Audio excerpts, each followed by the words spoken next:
नमस्कार, मैं रामकुमार शर्मा, एडवोकेट। मेरठ से सवाल तो बनता है। सवाल बनता है मेरठ की क्रांति भूमि से। जो मेरठ हादसों का शहर है, जिसमें यहाँ क्रियाएं, प्रतिक्रियाएं, घटनाएं, राजनीतिक, सामाजिक और इमोशनल घटनाएं इस प्रकार की होती हैं, होती रही हैं, चाहे वो किसी भी रूप में हो, कि पूरे देश में चर्चा का विषय बन जाता है। और ऐसी एक घटना हुई है मेरठ में। जो भारतीय जनता पार्टी युवा नेता है, जो किसान प्रकोष्ठ के पदाधिकारी रहे हैं, विपुल चपराना, वो एक मंत्री है प्रदेश सरकार में, सोमेन तोमर, ऊर्जा राज्य मंत्री है, उनके समर्थक हैं। एक व्यापारी रात को शराब के नशे में थे, खाना खा के लौट रहे थे, पार्किंग को लेकर विवाद होता है, डायलॉग एक्सचेंज होते हैं। डायलॉग एक्सचेंज ये सब पुलिस के सामने होता है, ये घटनाक्रम पूरा। व्यापारी को माफी मांगनी पड़ जाती है, माफी मांगते मांगते वो जमीन पे गिर जाता है और नाक रगड़ने लगता है।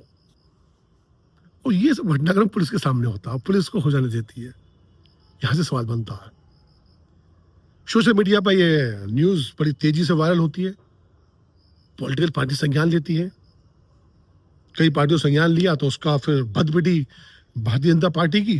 तो भारतीय जनता पार्टी के लोग राजनीतिक लाभ हानि को लपेट कर, समाहित कर कर, आरोप प्रत्यारोप लगाते हुए कार्रवाई की मांग करते हैं। जब नहीं करते हुए घटनाक्रम होता है।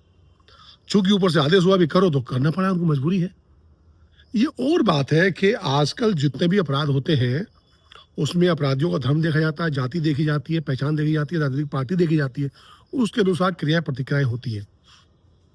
दलित, शोषित, कुचलित, पीड़ित लोग होंगे तो उनके लिए तो कोई संज्ञान लिया भी नहीं जाता। घटनाएं होती है, खत्म हो जाती है। एक बड़ा सवाल ये है कि इस प्रकार की जब घटनाएं होती है, पुलिस के सामने होती है, पुलिस क्यों हो जाने देती है? सबसे बड़ी दोषी इस घटनाक्रम में कोई है तो पुलिस है, जिसके खिलाफ कठोर और दंडात्मक विभागीय कार्रवाई होनी चाहिए थी, जो नहीं हुई। उसके बाद जातीय और विवादीय रूप दिया जाता है, जो गलत है। जो अपराधी नहीं थे, जिन्होंने अपराध नहीं किया, उनको भी आरोपी बनाकर जेल भेज दिया जाता है। ये तो गलत है ना। आप राजनीतिक दबाव में, फिर तो ये हो गया कानून जिसके दबाव में रहेगा उसके अनुसार काम करेगा। पुलिस का क्या काम था? घटना की जांच करते और उस घटना में जो लिप्त होता, जो घटनाक्रम होता, समाज के सामने रखते। ये नहीं कि अगर सोशल मीडिया ने दबाव बना दिया, राजनीतिक दबाव बन गया, या सत्ता पार्टी ने कह दिया कि आप कार्रवाई करें तो कार्रवाई करेंगे, फिर न्याय कहाँ रह गया?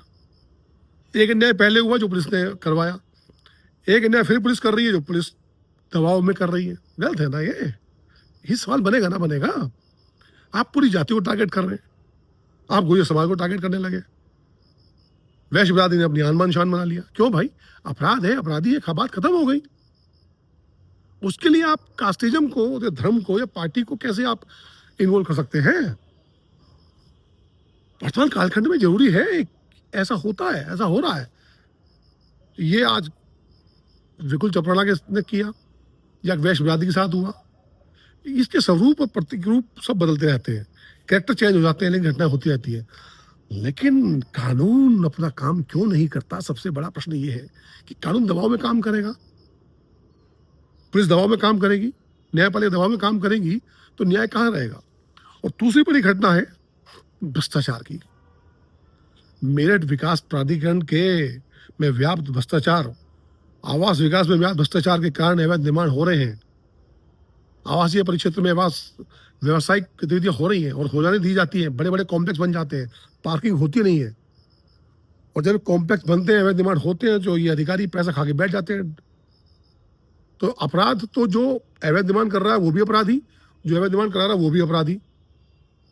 30-30, 35-35 साल बाद अगर इसका संज्ञान लिया जाता है और बिल्डिंगें ढाई जाती हैं, तो व्यापारी को दुख तो होगा, जिसका व्यापार चौपट हो रहा है, जिसने दुकानें खरीदी है। लेकिन उन अधिकारियों के विरुद्ध कार्रवाई कानून क्यों नहीं करता, या प्रदेश सरकार क्यों नहीं कर सकती, जिन्होंने ये अवैध निर्माण अपने कार्यकाल में होने दिया है? होने देते हैं, अभी भी हो रहे हैं। हम सहमत नहीं है कि आवासीय क्षेत्र में व्यवसायिक गतिविधियां हों, लेकिन अगर हुई है तो ऐसे अधिकारियों की संपत्ति को सरकार अपने में समाहित कर जब्त करे, कार्रवाई करे। हमारी दुकान तोड़ दिया, हमारा व्यवसाय तोड़ दिया, खराब कर दिया, समझ में बात आती है। लेकिन क्या उन अधिकारियों के विरुद्ध कार्रवाई होगी? होनी चाहिए, जरूर होनी चाहिए। और इस आवाज को बुलंद करना चाहिए मेरठ के व्यापारियों को, मेरठ की क्रांति भूमि के क्रांतिकारियों को। उस कानून से ही प्रश्न पूछना चाहिए कि जो सत्ता के दबाव में काम करता। यही से सवाल बनता। दो प्रश्न है आपके सामने, सवाल बनता है कि नहीं बनता है? सवाल तो बनता है।